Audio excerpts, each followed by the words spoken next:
Good evening. It is 7 p.m. August 24th, 2023, and I'd like to welcome everyone in the room and participating online as I call to order this meeting of the Bellbrook-Sugarcreek Board of Education for the purpose of conducting the school district's business. We value everyone's input and have made sure to dedicate a portion of this meeting to hear from you. We look forward to your comments during that time as it's indicated on the agenda. Mr. Carpenter, will you please call the roll? Mrs. Dorn. Present. Mr. Kinsey. Present. Mr. Price. Here. Mrs. Anderson. Here. And Mr. Carpenter is here. All right, we have a quorum. If you're able, will you please stand and join us in the Pledge of Allegiance? I pledge allegiance to the flag of the United States of America and to the republic for which it stands, one nation, under God, indivisible, with liberty and justice for all. Thank you, Mr. Klein, for making the effort. Treasurer's report for tonight. Yes, I'm going to be in place of Mr. Liming here. Treasurer's report requests approval of an amendment to the FY24 permanent appropriations to add federal and state grants totaling $677,246.34. So moved. Second. Mrs. Dorn and Mr. Carpenter.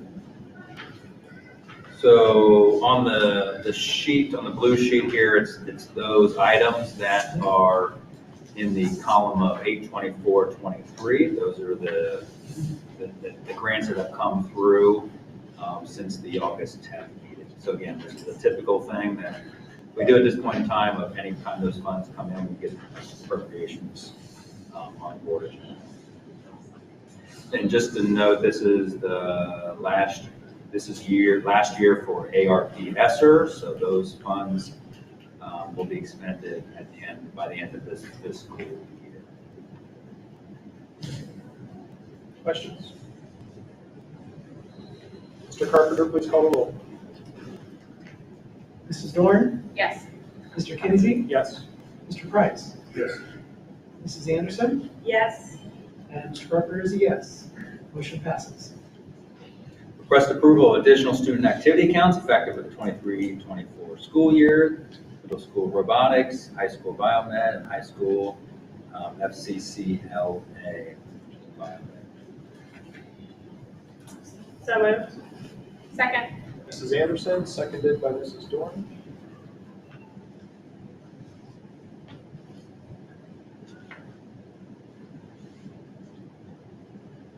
Mr. Carpenter, please call the roll.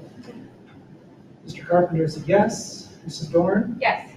Mr. Kinsey. Yes. Mr. Price. Yes. Mrs. Anderson. Yes. Motion passes.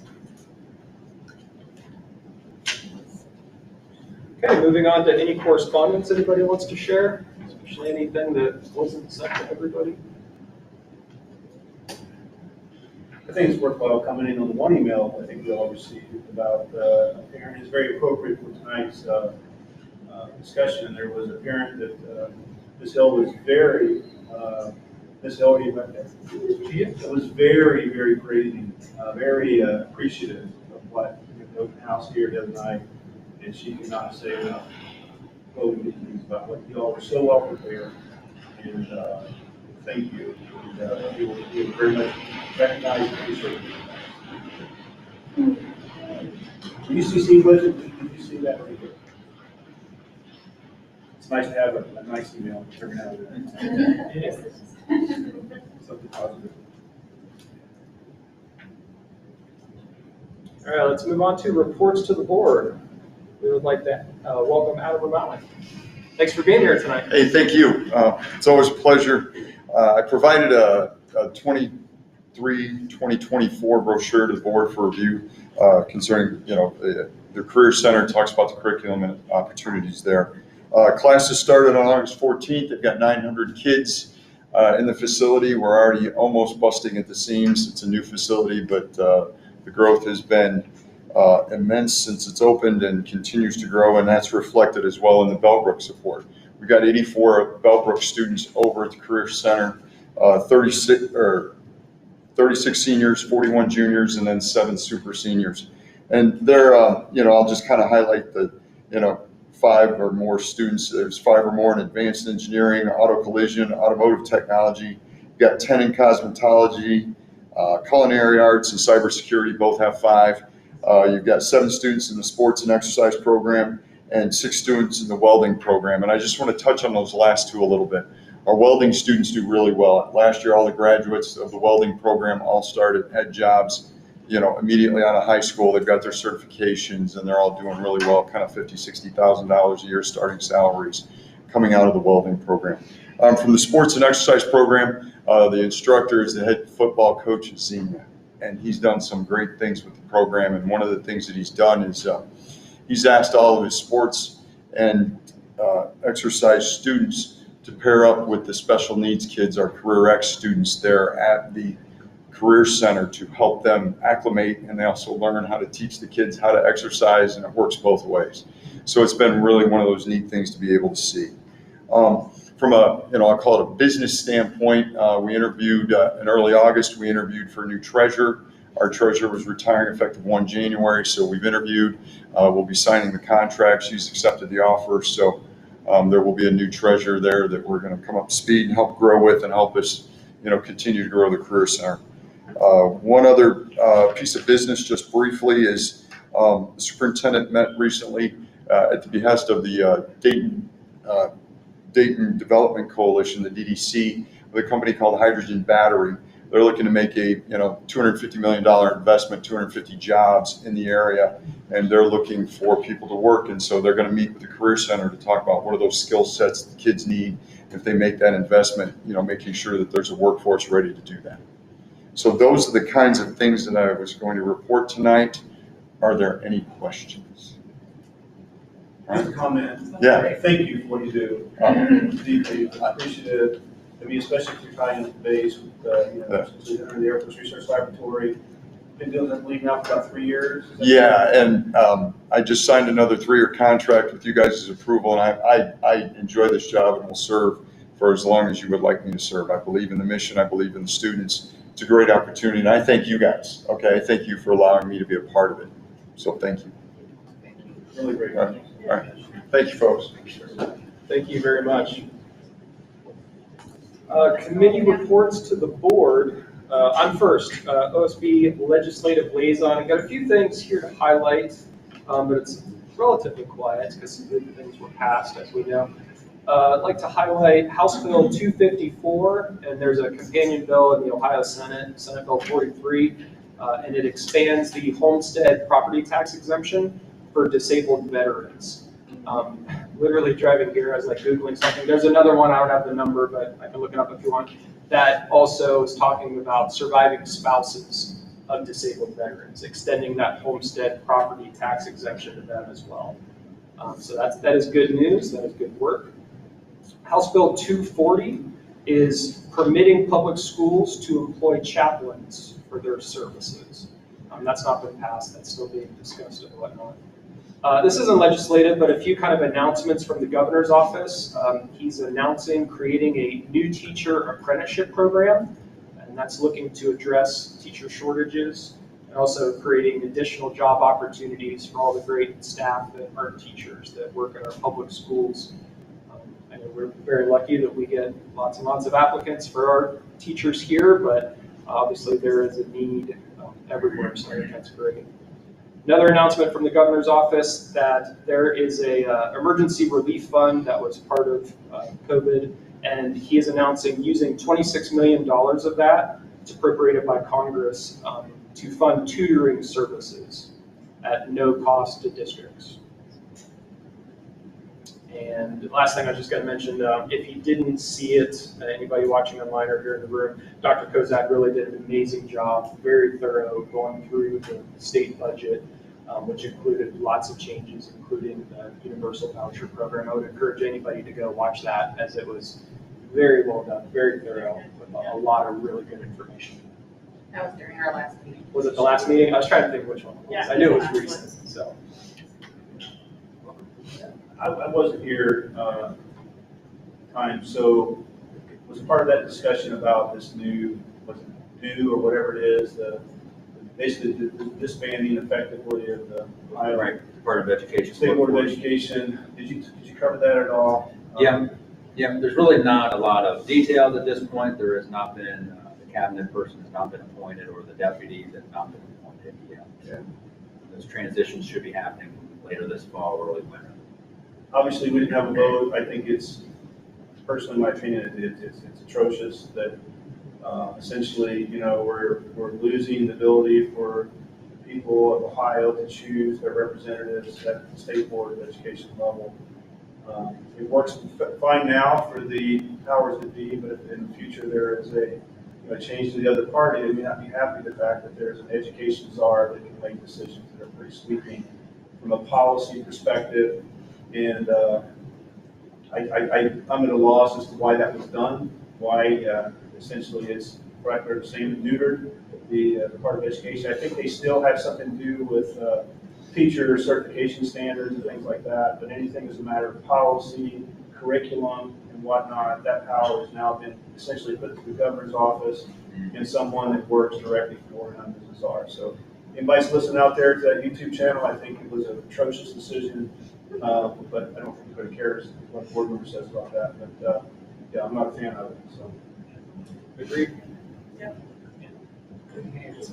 That's all I have for tonight. Up next, Mrs. Dorn for BSEF and Financial Advisory Committee. Okay, so Financial Advisory Committee hasn't met since I last briefed, but BSEF just this past weekend had a pretty big event. It was super fun, super cool. They held the color run that started at BCI, went up the street here, or the street there, went into Cablesville, and then back into the backside of what is the high school. And, ended up as a 5K, super fun. People ran it, people walked it, people ended up colored in every color you could imagine, with the stations throwing colored powder on them. What was really cool this year, I think that there were a number of volunteers, but a good portion of the volunteers were the Supportive Peers program that were set up as stations all along the route. So it gave a lot of those kids who might not be able to participate in the actual 5K, a way to participate, and also a way to give back to BSEF, because BSEF has been very supportive of that program. So that was kind of really cool to see. And it was very fun for me personally to throw colored powder on people that ran by. So how did you participate? Did you throw powder? She threw powder. I threw powder on Heidi. I got her pretty good. And a number of others, but yeah. You know, I picked my certain targets that I wanted to show extra love to. Love that. Passive aggressive volunteer. But that's pretty much, and that's just one of the 2 or 3 major fundraising efforts that BSEF does throughout the year, and then they turn all that money right back into our classrooms to provide innovative supplies, services, experiences for our students. That's it. Thank you. The Prospective Safety Committee, we meet twice a year. It's in September and normally April each year, unless there's a need to have one in between. That's where police, fire, the safety response plans and whatnot are reviewed. And so we haven't met yet for this year. Again, I think it'll take place, I don't have a date for it yet, sometime in September. I'd like a couple other comments though, in lieu of any report from that committee about our safety situation and initiatives here in the district. One I was, hopefully you all have seen, and I think board members are aware of, there's an article in the Dayton Daily News about basically our school district being an example throughout the region for the safety initiatives we took with our camera system that we installed. So pretty much was over last year. It was installed by the end of last year, correct? Beginning of last year. That started last year. But then we got it done, I don't know, a third of the way through the year or whatever. So, yeah, the system, was in Dayton Daily News, really good article about it. But you hear a lot about AI, artificial intelligence these days, and these cameras have that capability built into it. So there's a lot of wonderful things about this camera system. One, it's smart. 2, it does high fidelity recording. It's time synced, and Dr. I was talking about that the other night. So it's no longer the challenge of this camera you're setting at this time and that camera at that time. It's all very accurately time tagged. So you can get right to the issue. You can say, where's the yellow jacket in the building? All three, it'll find it. It has, as I understand it, the capability of facial recognition.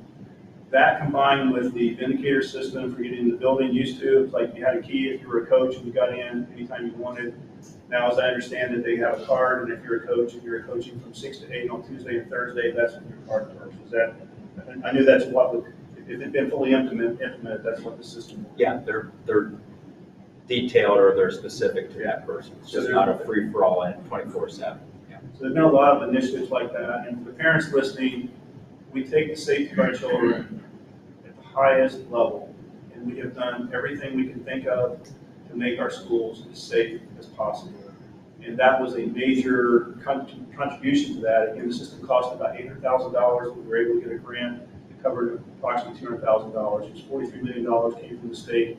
Normally, we come up really short on any type of state funding, but that's a fairly significant contribution from the state. So for once, I'll thank the state rather than berate them.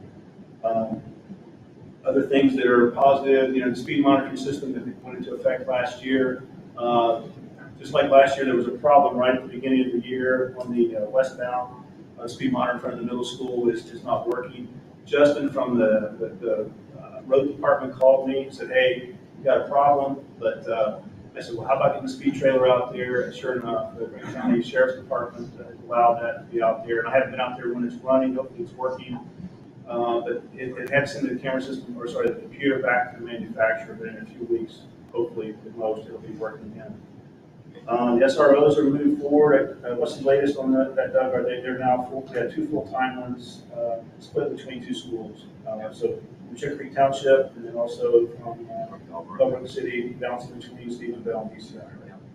And is there any update from the township on that additional SRO? They're having a really hard time finding additional officers. It's probably beginning of the calendar year. Okay.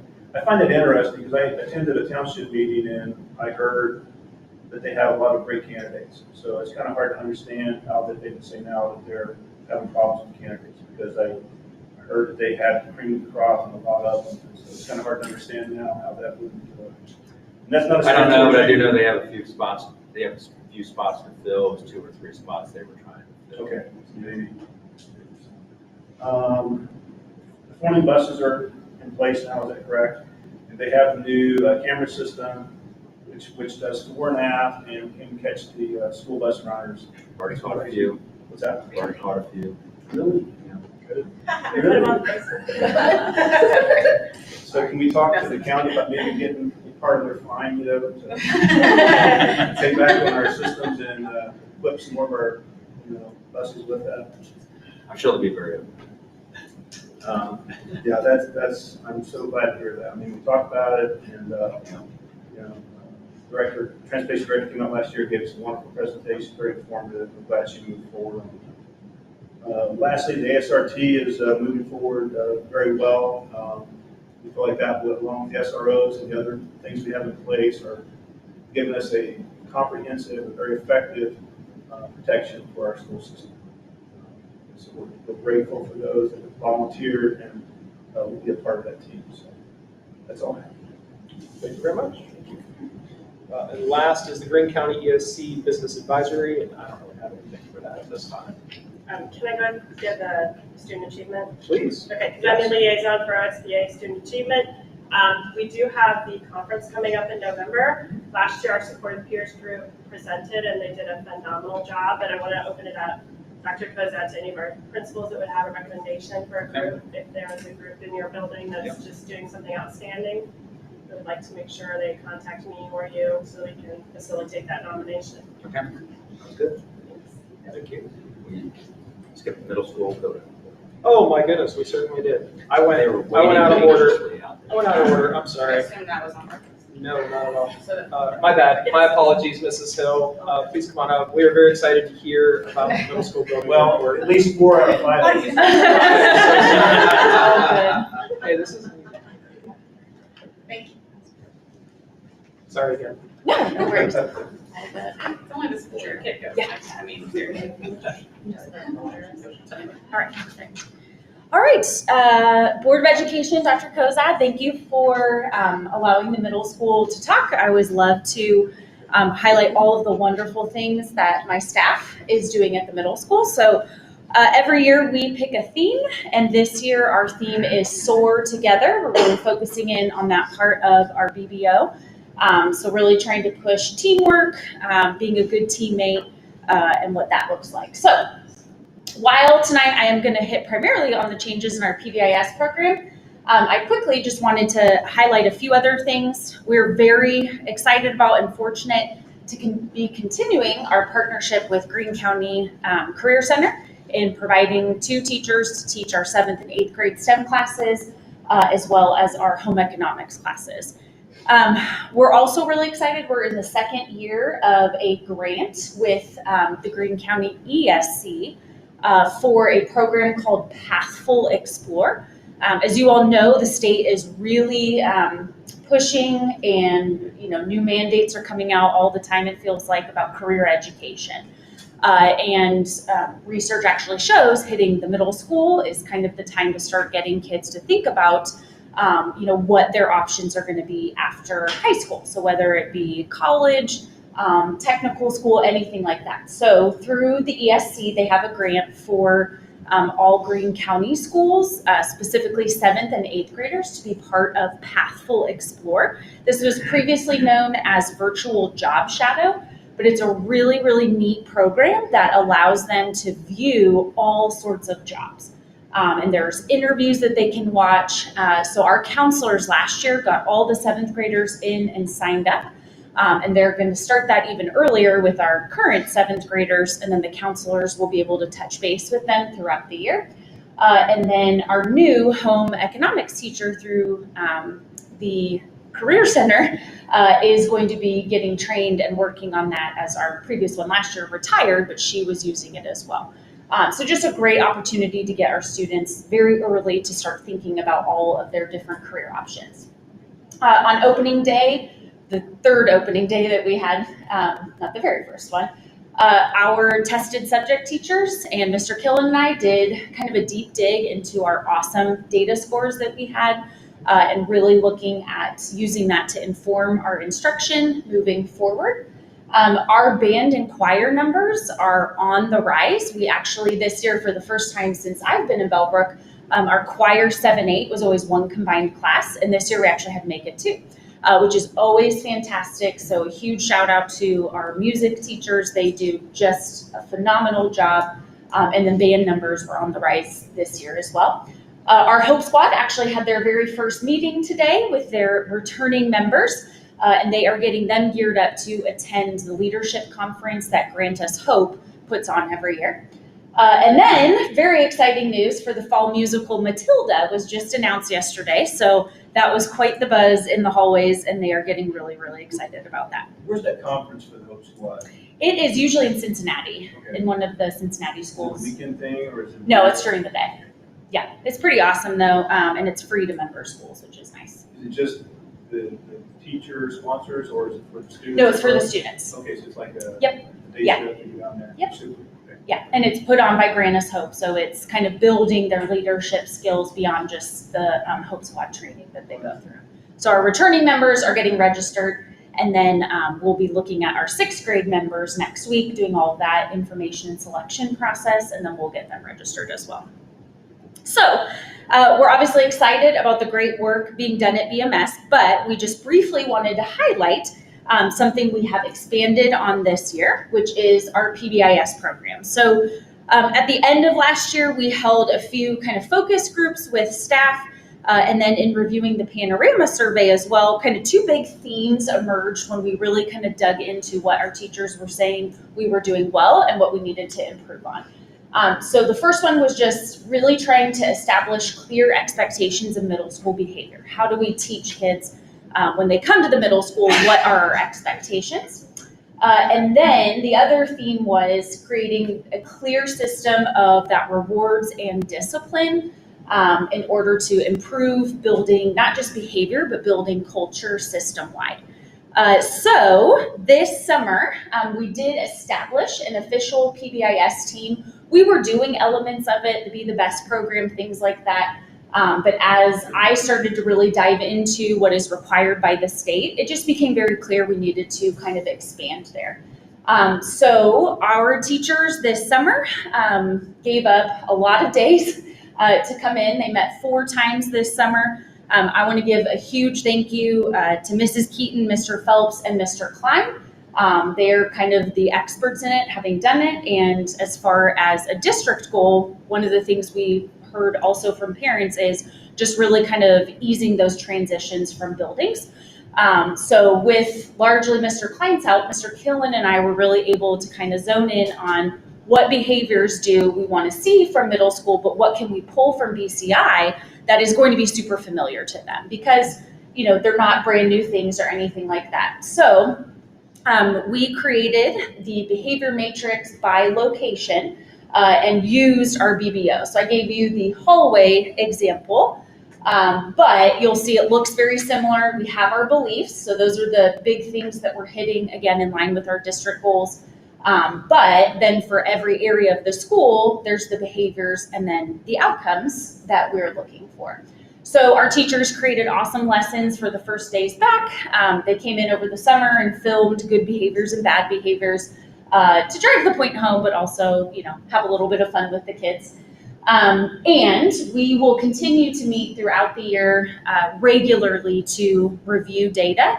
And in PBIS, I think one of the misconceptions is it's just handing out prizes all the time, but it's actually a very comprehensive program with rewards and discipline. So in those data reviews, you're reviewing academics, you're reviewing attendance, tardies, and discipline in there. So we will meet regularly, and we will seek to improve our team as well, adding hopefully members of our support staff, parents as well to that team. So one of the really kind of exciting parts that we also expanded on, they were Be the Best cards now. We're tying into that theme of soaring together. So when kids are caught going above and beyond, they are given a scratch-off card and they can win candy, pop, or gift cards. And then what we expanded on this year was even if they're not winners, we are going to, on Fridays, Mr. Killen and I are going to do second chance drawings.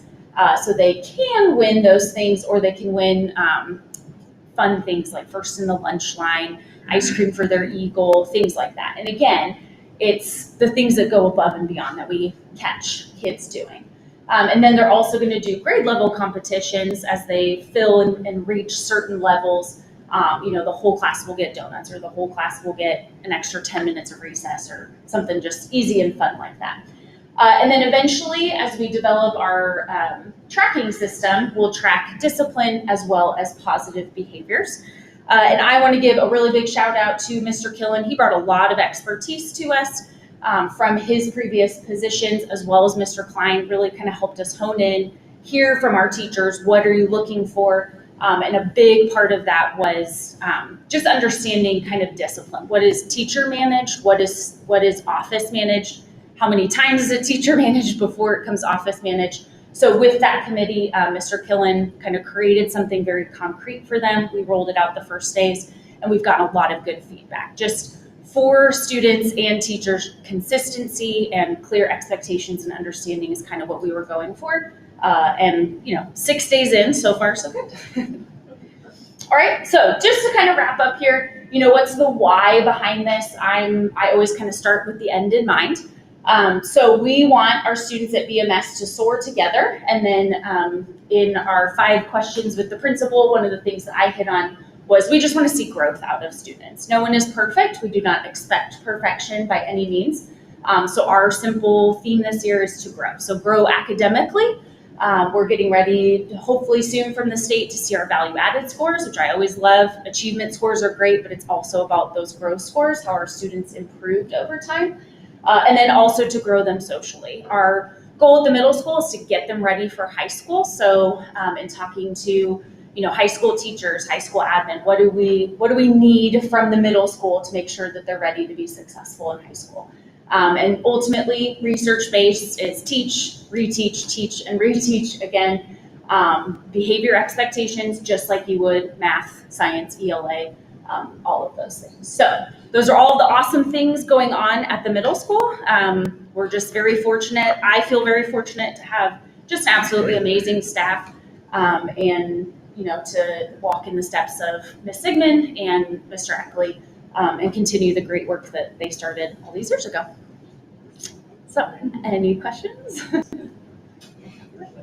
Sounds great. Awesome. Absolutely.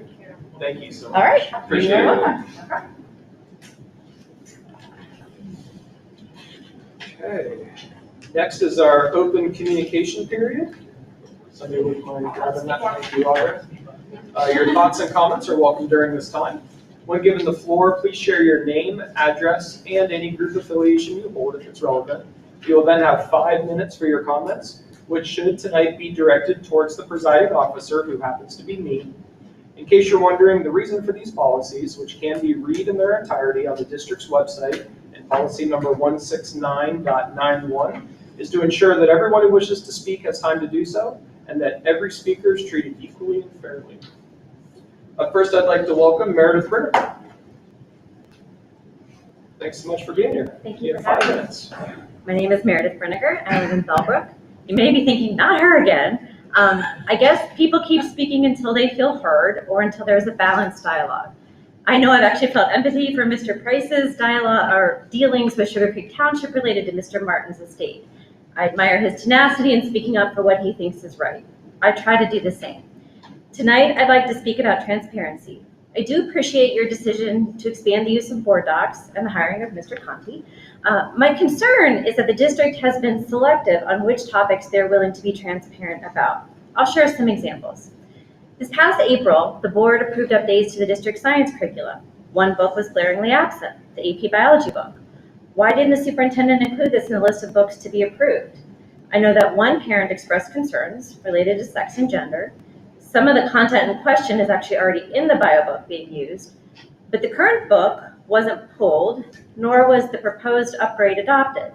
And now it's August, 4 months later, and we remain in limbo. Dr. Kozat has stated that there is no plan or timeline for approving a new book. Why not? Are you hoping we will forget about this? Are you waiting until after the November school board election? The Dayton Daily News has already covered this topic. Are you wanting to avoid more bad press?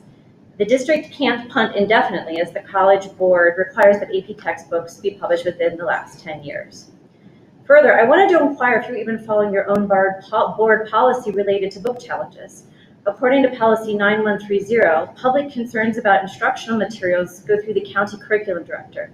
Instead, it looks like a lot of backroom dealing among board members, the complainant, and the department chair. The second topic that seems less than transparent is the active shooter response team, or the ASRT.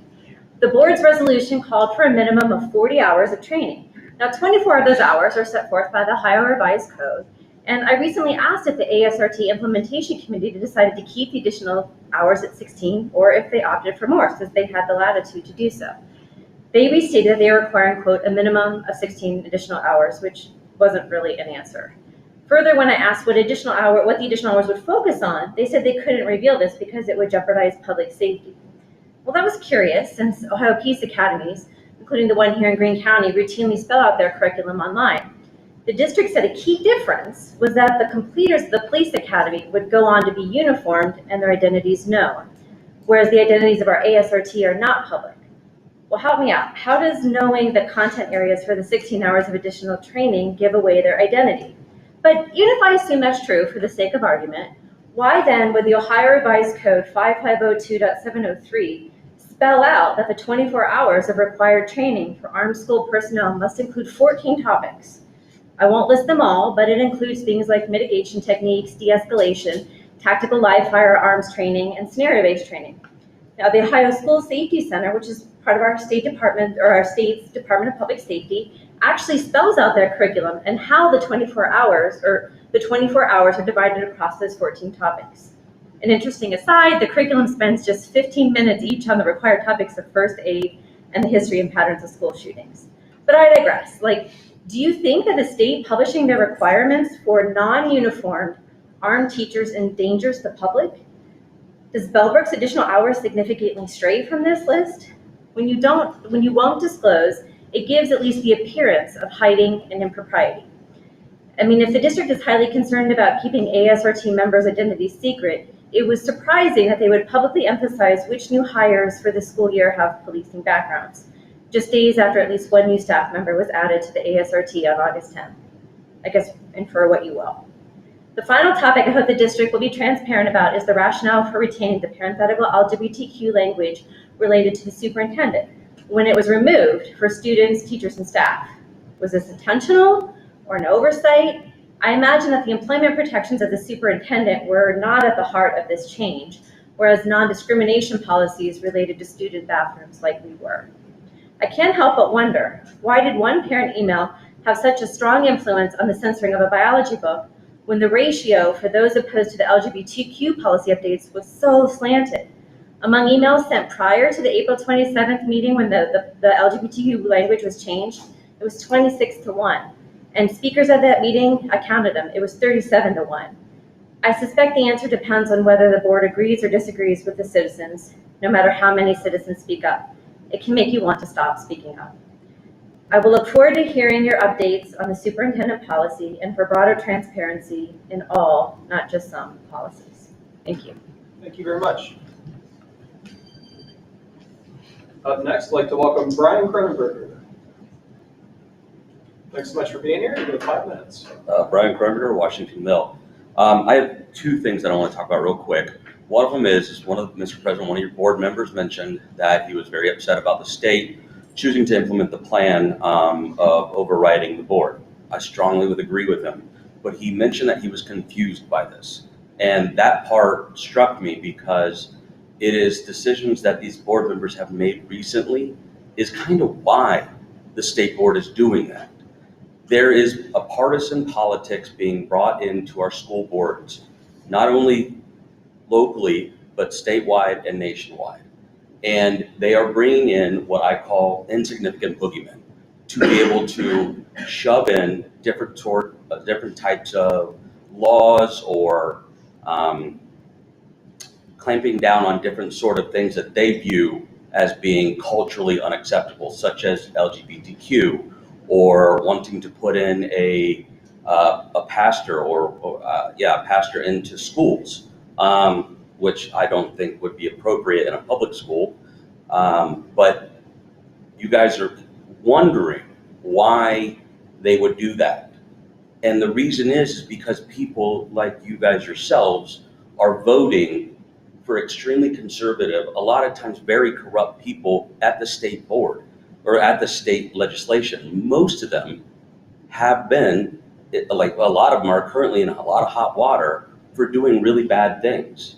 And so it boggles my mind that the choice to say I'm confused by why they made that decision. Well, if you look at the long run, they're looking to change things later on. If they're looking to put in processes where they can start hammering down on local school boards and telling you guys how to do your job. And that's the part that I need people to start recognizing about our state, is that they are making these choices to take away our ability to teach and to control our own school district. The other thing that I wanted to mention was kind of a little bit of what Ms. Brenniger was saying, was a little bit about the sunshine laws and about you guys, making these decisions about, especially the gun laws or the gun stuff. Like she was confused with not being able to tell her how many hours that the training they were getting because it might put people in danger. Well, it won't. I think you guys know that and we know that, but you do know that the specialized, and I'm reading this again because I read it before from 335817 executive sessions under Ohio laws, specialized details of security arrangements where disclosure of information to be discussed in executive session might reveal information that could be used to commit or avoid prosecution for a violation of law. Those are very specific terms that they use to stop executive sessions from being happening without the public knowing. So you guys, sitting around talking about, how many hours and this, that, or the other, that's an outside conversation. You guys talking about who to hire or who to put a gun in whose hand, put a gun in their hand, that's a backdoor conversation. But all the rest of the stuff, you guys need to be talking about that up front. We need to know that as parents, to know that you guys are making the correct, or we are hoping that you're making the correct decision, and we want to be able to hear that and know that. So that's it. Thank you. Thank you very much. And that brings us to the end of our list for tonight. So we move into the superintendent's report.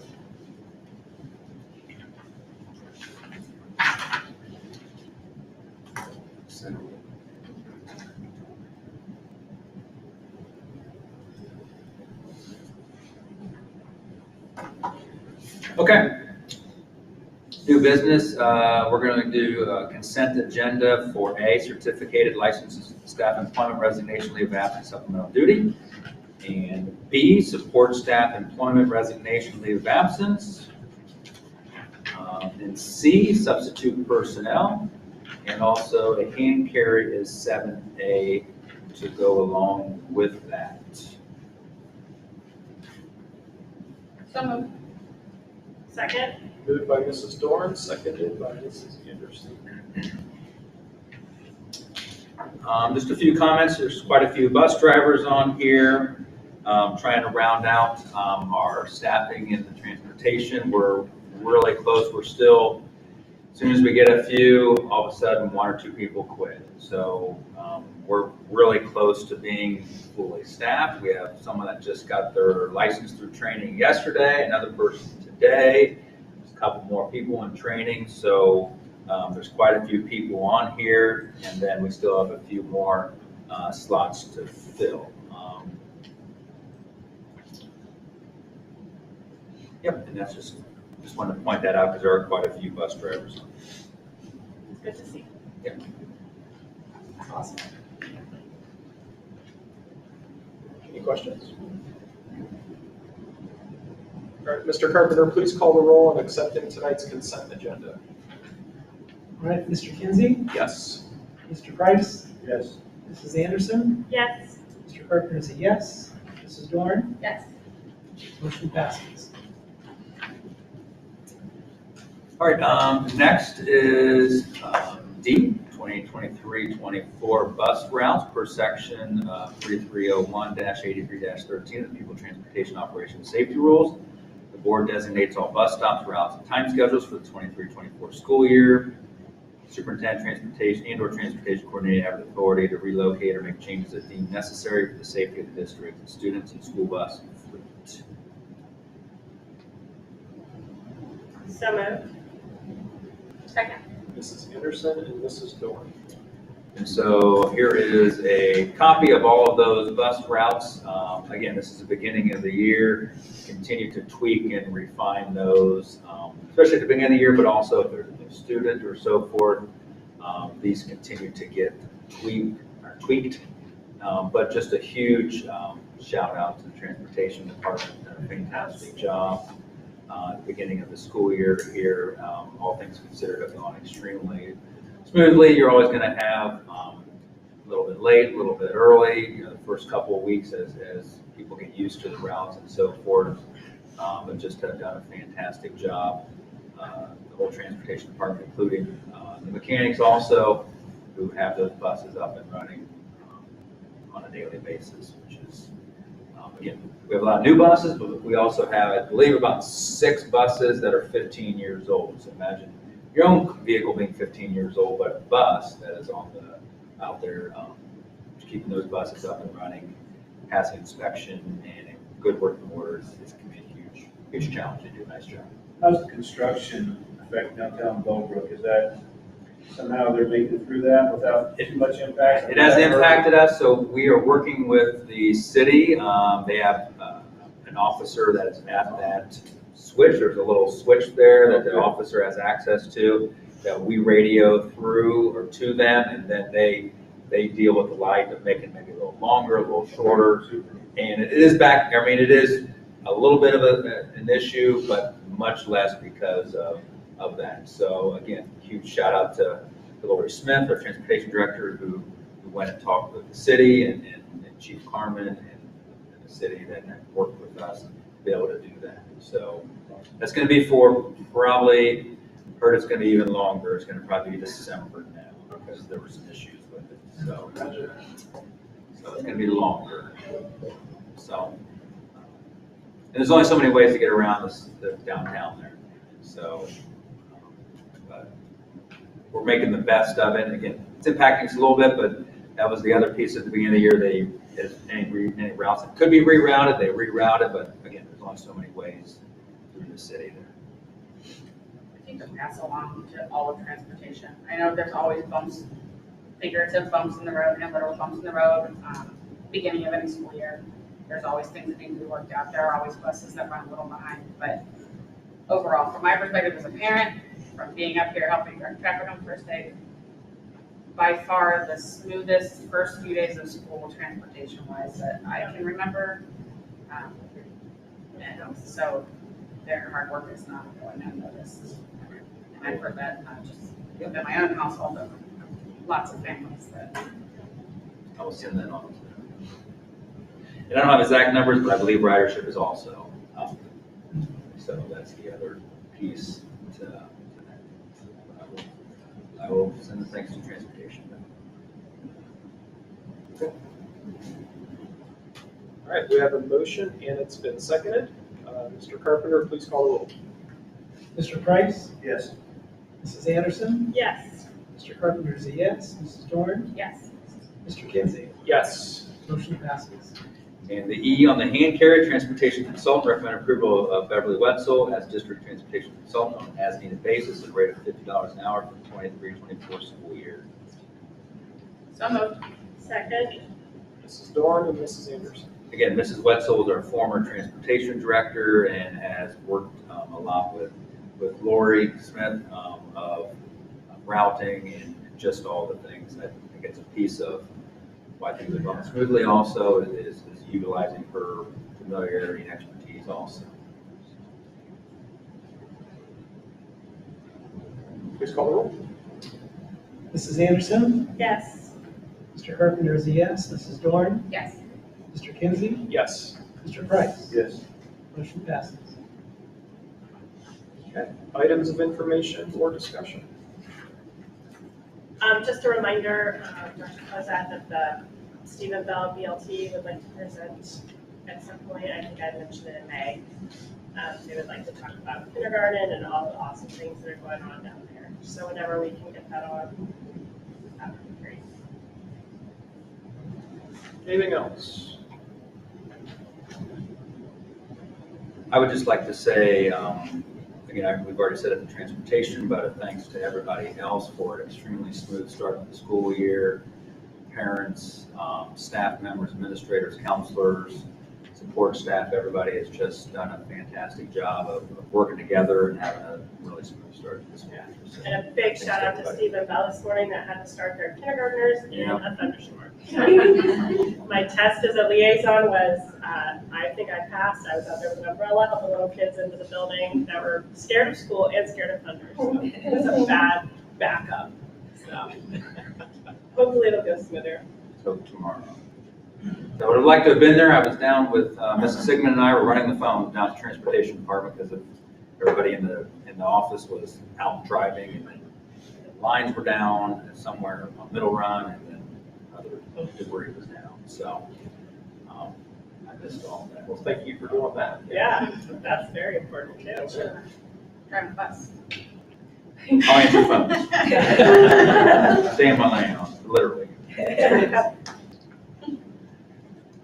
All right, at this time, I am making a motion that the board will meet in executive session for the purpose of considering the employment and compensation of a public employee per RC 121.22G1. Do I have a second? Second. Mrs. Dorn, seconds. Call roll. Yes, please. Mr. Carpenter is a yes. Mrs. Dorn? Yes. Mr. Kinsey? Yes. Mr. Price? Yes. Mrs. Anderson? Yes. Motion passes. We are in executive session at 7:49. Everybody's welcome to stick around. We do not anticipate any decision or any action after executive session, but you're welcome to stick around.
How many will be out there? I'll go ahead and- All right, we are out of executive session at 8:17. I am making a motion to adjourn. Is there a second? Second. Seconded by Mrs. Dorn. Stand by for a second. Whenever Mr. Carpenter is ready, he can call the roll. All right, Mrs. Anderson, Yes. Mr. Carpenter's a yes, Mrs. Dorn, Yes. Mr. Kinsey, Yes. and Mr. Price. Yes. Motion We are passes. adjourned at 8:18. Thank you very much.